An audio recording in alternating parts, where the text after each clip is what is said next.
नमस्कार, स्वागत है आपका ई न्यूज़ एमपी में। मैं आपके साथ अंशिता गुप्ता। भगवान श्री रामचंद्र जी सीधी से ही गुजरते हुए दंडकारण्य वन गए थे। जी हाँ, ये बात निश्चित ही सुनकर चौंकाने वाली है, लेकिन ये पूर्ण सत्य है एवं इसके ऊपर प्रामाणिक साक्ष्य हम आपको बताने जा रहे हैं। सीधी से 35 किलोमीटर दूर टिकरी गांव के बगल कंजवार गांव में सीतामढ़ी नाम की एक ऐसी सुंदर रमणीक जगह है जहां आपको जाने पर कुछ ऐसा विचित्र देखने को मिलता है जो आपको ये कहने को विवश करेगा कि ये प्राकृतिक नहीं बल्कि मानव कारागिरी है। बड़े विशालकाय भीमकाय पत्थर एक छोटे से बिंदु पर टिका होना और पत्थरों में बड़े कमरे नुमा गुफा ये बताते हैं कि ये किसी बहुत बलशाली लोगों द्वारा इस रचना को अंजाम दिया गया है।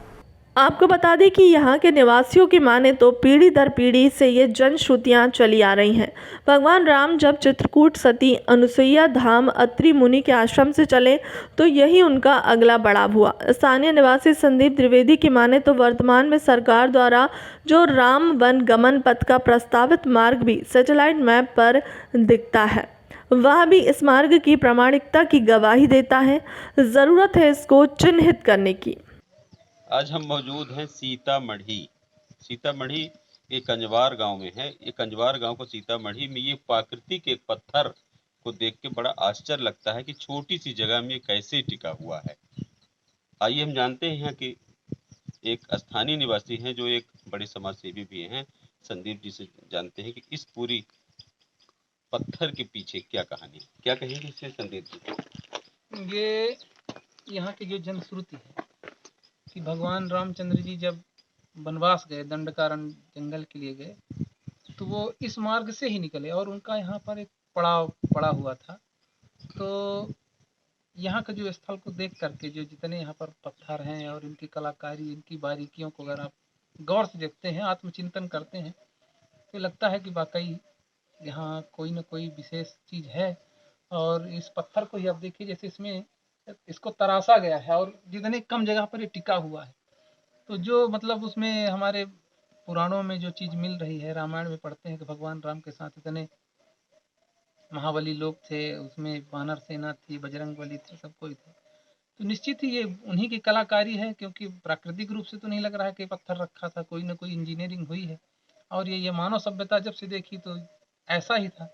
और जनश्रुति पहले से रही। आज जब विज्ञान का विकास हुआ, अब लोग जैसे प्रोजेक्ट था राम वन पथ गमन बनाना था, तो वो कहीं ना कहीं उस मार्ग को जब आप उठा के जीपीएस में देखेंगे तो ये मार्ग यही होता है। क्योंकि इसका एक अगला प्रमाण आपको मिलेगा कि छत्तीसगढ़ का जो बॉर्डर है मध्य प्रदेश का, जनकपुर के पास एक रमदाहा वाटरफॉल है, वहाँ भी लोग मानते हैं कि भगवान राम यहीं आकर के यहाँ से अमरकंटक होते हुए दंडकारण्य जंगल के लिए निकले। रही सीता रसोइयाँ, यहाँ पर जो पीछे का भी दृश्य दिख रहा है, तो ये प्राकृतिक रूप से जाहिर होता है कि जरूर ये सीता रसोइयाँ हैं। तो संदीप जी बताइए इसके बारे में, सीता रसोइयाँ के बारे में, इसका क्या महत्व है? अब ये पत्थर मतलब ये यही श्रुति है कि इसमें सीता जी की रसोई है, और जो उधर बड़े बड़े पत्थर रखे हुए हैं तो उनमें मतलब ये माना गया कि यहाँ रुके हुए थे, यहाँ उन्होंने विश्राम किया। तो इसको यही मानना है कि रसोई है। और हमारा जो मतलब है कि मैं जहाँ तक सोचता हूँ कि समय के हिसाब से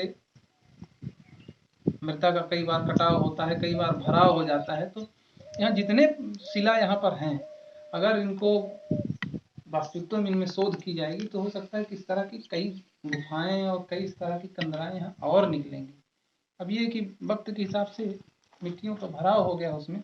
इसमें अभी तो नया नया शुरू हुआ है, ग्राम पंचायत के सरपंच ने यहाँ थोड़ा कुछ करा दिया है। पहले लोग गांव के लोग ही आते थे, अब बाहरी लोग भी थोड़ा आने लगे। मैं समझता हूँ कुछ दिन बाद हो सकता है पुरातत्व विभाग की भी निगाह पहुंचे यहाँ।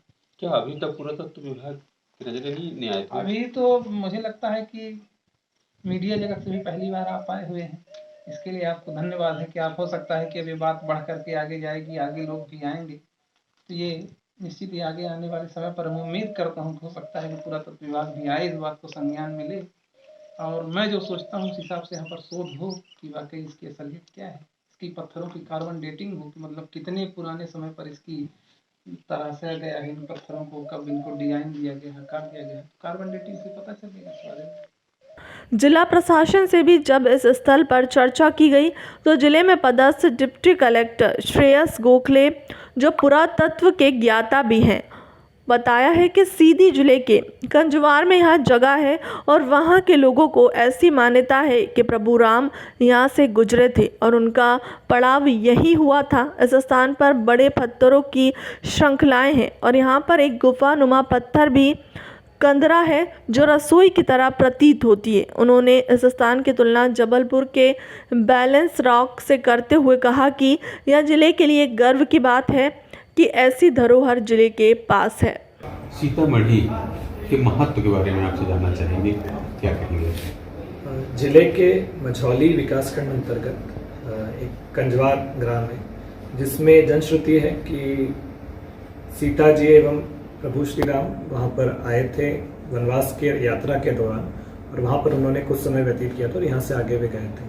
तो इसके अनुसार वहाँ असल में बहुत बड़े पत्थरों की श्रृंखलाएं हैं और आधारशिला और संतुलित शिला, ऐसे कई सारे विभिन्न प्रकार के वहाँ पत्थरों के क्रम आपको देखने को मिल सकते हैं। तो उन्हीं में से एक गुफा जैसी आकृति है, कहीं पर ऐसा गड्ढा है जहाँ पर ऐसा प्रतीत होता है कि किसी ने वहाँ खाना बनाया होगा। तो उसके आधार पर ऐसी जनश्रुति है कि वहाँ पर सीता जी ने भोजन बनाया था, इसलिए वहाँ सीता रसोई अथवा सीतामढ़ी इस क्षेत्र के रूप में उसका नाम दिया जाता है। इसी सीतामढ़ी के बगल में एक ऐसा शिला चट्टान है जो बहुत छोटे से जगह में और भारी चट्टान टिकी हुई है, उसके पीछे क्या कारण है, क्या कहेंगे उसमें? जी, ऐसा ही एक बहुत ही प्रसिद्ध स्थल जबलपुर में हमारे पास में है जिसे बैलेंस रॉक कहते हैं। वैसा ही कहीं ना कहीं ये एक क्षेत्र सीधी में भी हमारे पास में देखने को मिलता है, उसी कंजवार क्षेत्र में। तो ये एक हमारे जिले के लिए बहुत बड़ा एसेट है कि हमारे पास भी ऐसे पत्थरों का और ऐसे